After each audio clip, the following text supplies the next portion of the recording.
अब मैं गुजारिश करता हूं कि ये महफिल सजाना तो सलाउद्दीन साहब के लिए वाकई एक बहुत बड़ी बात है इस सरजमीन पर, लेकिन उस महफिल को उसी तरह से एक किताब की शक्ल दे देना उससे बड़ा मुश्किल काम है।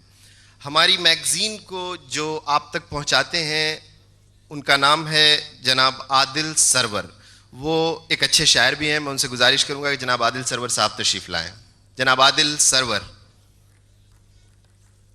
मैं जनाब शाहब खालिद साहब से भी गुजारिश करूंगा कि वो अपने कुछ अल्फाजों से हमें नवाजें।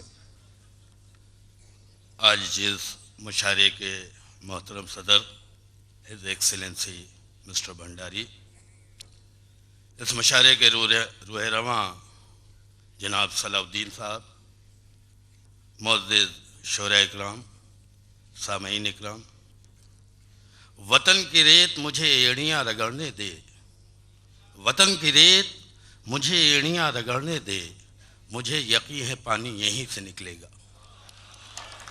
आज मुझे बेइंतहा खुशी है कि हिंदुस्तान से दूर अपने वालिदैन को छोड़कर, अपने घर वालों को छोड़कर, अपनी पाक सरजमीन को छोड़कर तलाश माश में जो हिंदुस्तानी यहाँ बसे हैं उनकी काविशों से गणतंत्र दिवस का ये फंक्शन यहाँ मनाया जा रहा है।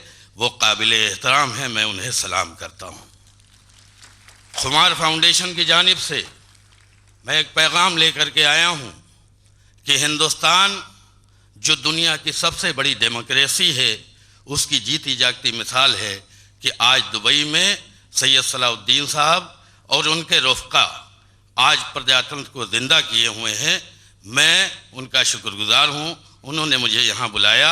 शायरों के और कवियों के दरमियान मैं यहाँ ज़्यादा देर टिकना नहीं चाहता क्योंकि आप भी देर हो रही है उनको सुनने में, इसलिए मैं दीवार नहीं बनना चाहता हूँ। बहुत बहुत शुक्रिया।